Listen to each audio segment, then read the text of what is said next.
All right, welcome to part 4 of the 5-part series where we break down each song on my debut record, Yes, Learning to Live with sir. Precious Time. This is my producer and really best good friend, Adriano Loparco.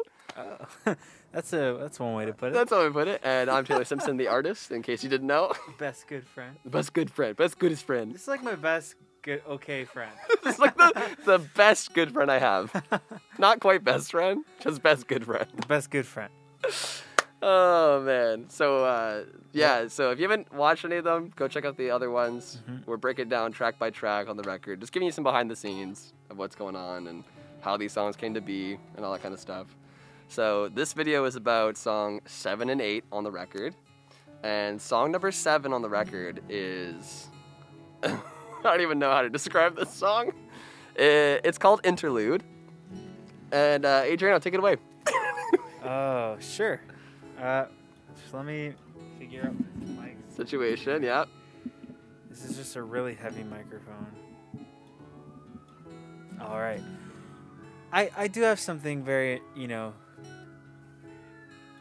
I have something I want to say about Interlude for sure. Sure. Wow. Interlude was, the most experimental thing I've ever worked on. Yeah. And we briefly mentioned this when we were talking about the song Learn to Live, but without realizing it, Taylor came to me with a bunch of songs, and when we were doing pre-production, and I was asking him, and sometimes he didn't even know, but I was like, Taylor, what's this song about? And without realizing it, he had told the tale of some of his highest highs and some of the lowest lows he's ever faced in his life. And he came to me with this demo called Interlude. Yep. And he had really cool really cool guitar part, and it was honestly just looped. Yeah. I don't really remember if or what else was included in that. Just a couple of strums here and there. Yeah, a couple very interesting guitar It was completely parts. instrumental. Yeah. There's no vocals on this track at all. It was probably the False. most bare bones song I came to you with. Oh, at the time, yes. Yeah. Yeah, and I think the guitar part was in there. Like the strums, yeah. Oh yeah, like the bass kind of part, yeah. I think that part was in there, but and after pre-production, I was thinking about it, and I honestly felt awkward talking to you about this, and I was nervous. I was really nervous to talk to you about this, but Taylor has in his lifetime gone through some horrible tragedies that many people should not have to go through, and what if anything, the good thing that came out of it is you've been able to write some beautiful songs, and you've been able to obviously overcome many dark hurdles in your life. Yeah. And that was very much an evident thing in a bunch of the songs on these records to me, as Taylor was kind of explaining a bunch of them. So I remember asking Taylor if it was okay and if he was comfortable with kind of turning this interlude guitar sequence that he had into this kind of chaotic and very, very almost over cinematic tale of how almost we were interpreting some of the darker experiences that he's gone through. Yeah. And as we mentioned previously, there's something about we put a lot of thought into the order of these songs. We did. And it's very much the beginning of the record is, Taylor searching for something, Taylor, drifting through time, trying to like really find himself or get over certain things. Opaque happens, and then like Interlude just gets really dark. Yeah, it's like the most. Sorry, I don't want to cut you off. It's just like the most raw point. I know I said that like Midnight's raw, but like this is like as raw as it gets. I think Opaque really sets the tone, moving into the album deeper. Yeah. After Learn to Live, you know, like how it's like the worst had happened, but I was kind of cruising in those years, you know. Yeah. And then like I hit another rock bottom again. And so, like, Opaque is kind of me realizing that. And then Interlude is kind of the point in the album or my life where it's just like, boom. You know, like, it doesn't get much darker than this. And, like, to me, what it kind of symbolized was, you know, as Taylor also mentioned earlier in the series, I would ask him, Taylor, what is this song about? And, you know, often he would, like, have a song and like really dig into the lyrics and go, oh well, you know, this stems back to this thing that I went through. And you know, as Taylor was saying, it's kind of the rock bottom and kind of him like trying to figure out, like, obviously it's open to interpretation. My interpretation of it was like there's a lot of searching and a lot of like soul searching throughout the first half of the record, and you not fully maybe addressing or coming to terms or like understanding certain things. Yeah. And like to me, Interlude was almost like you opening that door of demons to walk to the other side of the hallway. Yeah. And then move past it and shut the door behind you. Yeah, and it's funny because there is a door sample in there, isn't there? Yes, there is. I remember when Adriano came to me with this idea, because again, like we said at the top of this, it's like the most bare-boned idea I brought to the table. It was like the last song I had written for this record, I think, was Interlude. And I really didn't have any idea what to do with it. I just had this cool riff, like you said, like the do-do-do-do-do, and like a couple of those bass notes, and then the strums. And I really wanted it to be an interlude. You know how most albums have that kind of like track that doesn't have any vocals in it, just kind of like is a piece of the record that kind of bridges the gap between the two parts of it or something like that. Like, I've always wanted to do a song like that, and especially knowing I'm going to do a full-length album, I was like, oh, this is a perfect opportunity to do an interlude track, right? But you really stepped it up and brought it to a place where it's like, it's no longer just an interlude. This is like a continuation of the story without any verbal language. Like, this is like you said, it's very cinematic, like audio-wise. You know, like it's not like you're watching the movie, but you can see it in your head when you listen to the track. Like, just the way you painted all, like, you and I sat down, I think 2 studio days and came up with all these samples that we wanted to include to capture the essence of what we wanted. And I remember, I don't know if you remember this, Adriano, but we were in the studio and you were like, how dark do you want to go with this? Because you wanted to go. Like, you were like, fuck it, like, this is your record, like, this is your life. Like, why are we sugarcoating it? And I was like, you know what, you're right. Like, I was a little hesitant at first. I was like, I don't know, like, how dark I want to go with this, right? Like, this is an album and this is music, and I don't know, I don't want to like paint that dark picture, you know. But I was like, after like obviously working with Adriano as my producer, like he just pushed me to go there, and I was comfortable to go there, and I was like, you know what, yeah, like why would I hold back on something that's my life? And Interlude's such a dark, chaotic song, and there's so much going on, but you get it though, you know. Like you just get it, like you, as you listen to it and as you go through, it really feels like Adriano said, you're walking through the door of someone's demons and like what they go through. And it's almost like a weird like time warp in my life. And I totally like felt that. I totally felt that. And like, as weird as it's gonna sound, and maybe like this is just from the outside looking in, but there was a time where we had first met where like I could tell you were still holding on to certain things.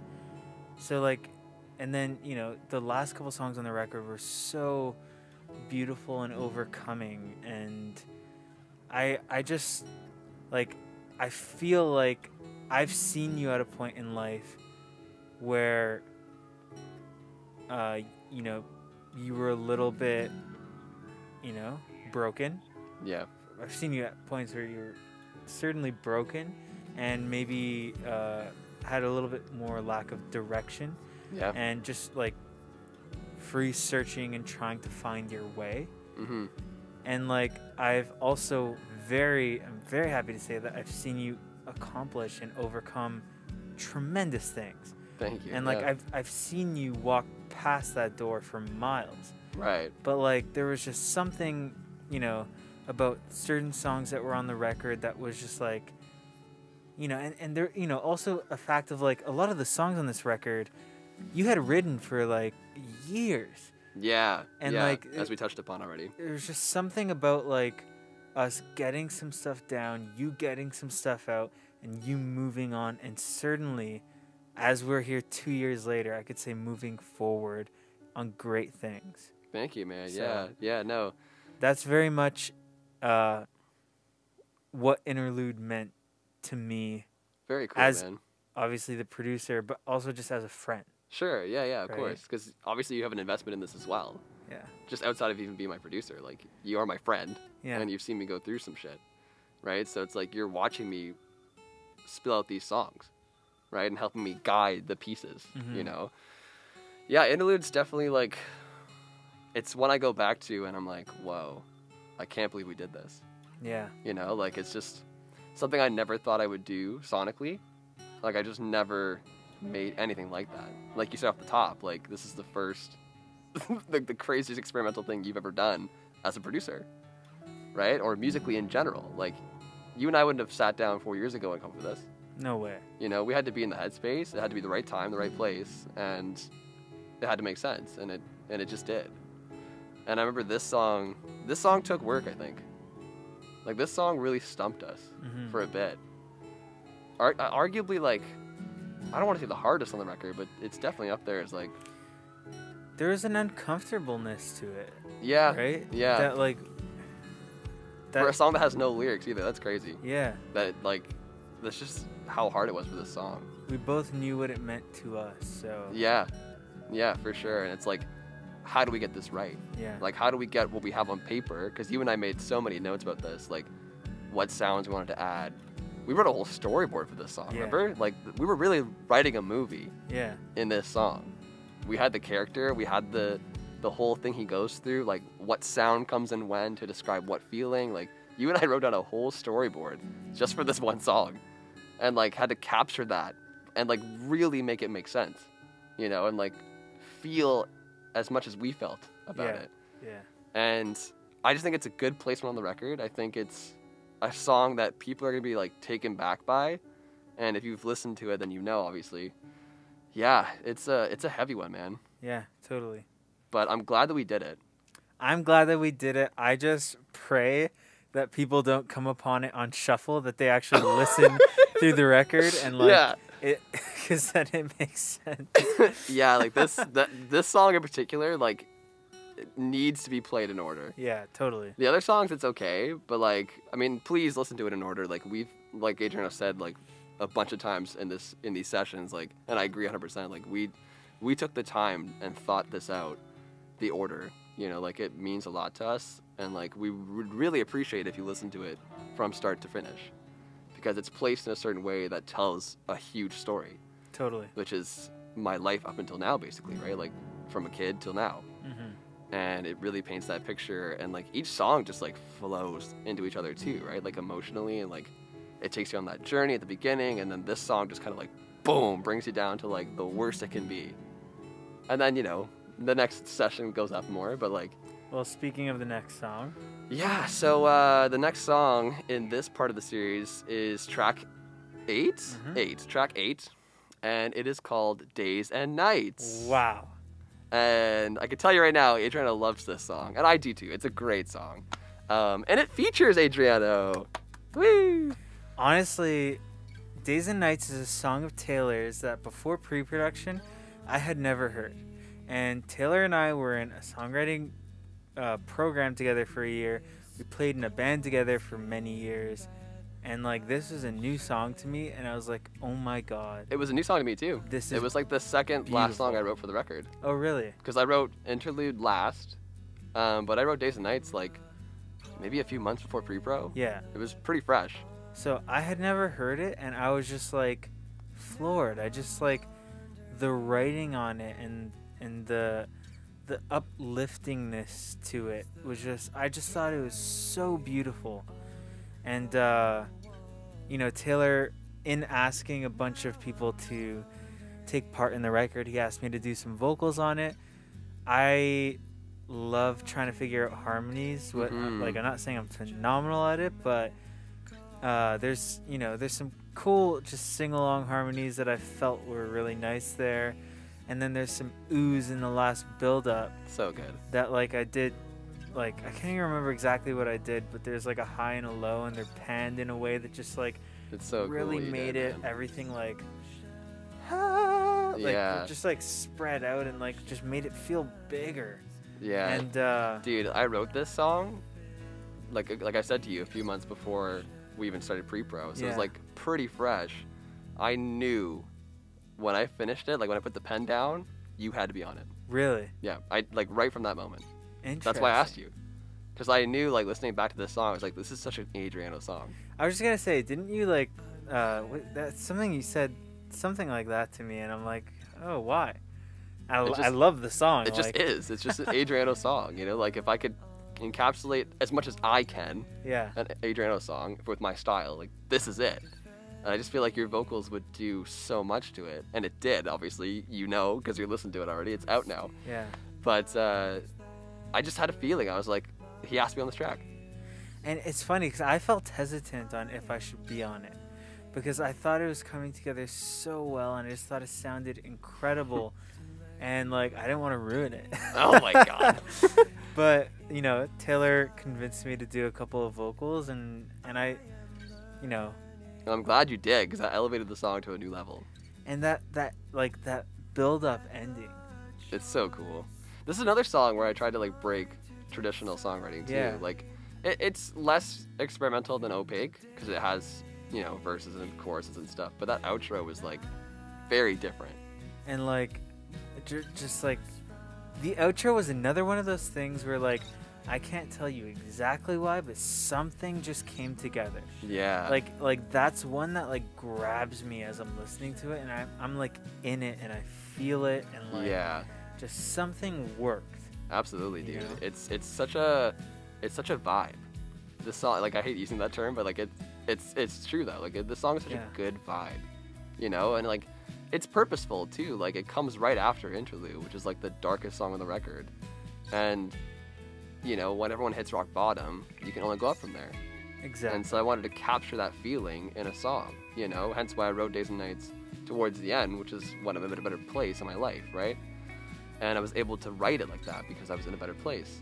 And yeah, it just really comes out of that. And it's not, like, overly happy. It's not, like, overly groovy or exciting or like that, like Learn to Live or anything, but it's like you're getting better. Yeah, it's a healing song. Yeah, and I think it really tells a cool story of, like, just going through the emotions, you know, like, that's literally the line of the song, like, through the emotions and the notions, you know, like, all these things you're thinking about, but it'll be okay, you know. Oh man, this is, like, another one of my favorite songs on the record. Yeah, I keep going back to it too. Yeah. It's a deep cut, honestly, I think, on the record. Yeah. Because it's, you know, it's placed 8th, but it had to be there because of the story of the album. Yeah. But I think, and I hope that you guys listen to the full album and really take in this song, because it's a sleeper track, I think. You know, I think people are going to really enjoy this one. I honestly completely agree. Yeah, it surprised me too, because it was the newest song that I'd written, and, like, I'm attached to all my songs, obviously. Like, I don't write them on purpose to write them, obviously. Like, I love all my songs, but this one was, I'm not gonna lie, one of the least I was anxious about getting done. Yeah. You know, like, it was just kind of like, it's a good song. Yeah. You know, it fits the place of the record it needs to, and it's doing its job. That was kind of my mindset in pre-pro. And then we got into it, and I was like, whoa, this song is turning into something much more than I could have anticipated. Yeah. To the point where it's, like, one of my top 3 on the record, I think. Totally. Like, it just came together so beautifully. And I don't know what made us decide to do it, but it's another one of those, like, you're feeling the track, and then the band comes in. Yeah, and, it's like, another one of those dynamic shifts, too. Oh my, like, there's just something about it. We've done it twice on the record, I believe. Yep. And like it just like I was so proud of how it turned out and how everyone's performances came together to like just create this emotional moment. Yeah, I do gotta give credit to Jesse because I think it was his idea to add drums to that song. Yeah. I think you might have talked about it, but then Jesse was like, "What more songs can I put drums on?" And I was like, "You know what? Because like we kind of did that on an offhand, didn't we? We kind of we were done the day and we were like, do you want to throw drums on days and nights to just see how it sounds, kind of thing?" Yeah. And then we ended up using it. And then we built I guess we built on that.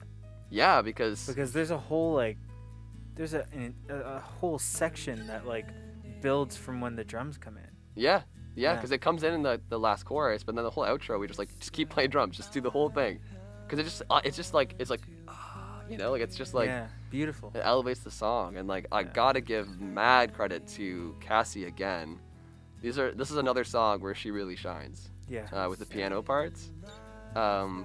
I'm a sucker for like when piano matches the vocal melody. Oh yeah. And I'm so happy I got to do this on this song. And her and I worked really hard on this song because she was very curious about what to do piano-wise. And I was like, I'm really hearing you play that vocal melody in the verses with me, you know? And like really like follow along and match the tone and stuff like that. So it just kind of like flows naturally. And she was like, okay. So then she did that and I was like, that's perfect. Yeah. And then she just nailed it in the studio doing it. Like it's so pretty. You know, like her piano part's just so nice. It's just another one of those like parts that she did that fits so well, and like I don't know if the song would be the song if that part wasn't there. No, absolutely. I think everything is integral in this song. Yeah. Like my guitar part, and another highlight for me in this song is that dueling solo that you and I do in the outro. Oh yeah. Which kind of came about completely randomly, like it wasn't planned or anything. It just kind of like another one of those studio magic moments where like you had me basically write something on the spot lead wise in that crazy outro that we have. Not crazy, just like sonically full outro. You know, the drums are in, the bass is in, my acoustic guitar is playing, and then I have electric guitar solo, you have an electric guitar solo on top of it, and it's just like all of this sonic goodness is there, you know? And like it's not like they're fighting each other either. It's like it makes sense.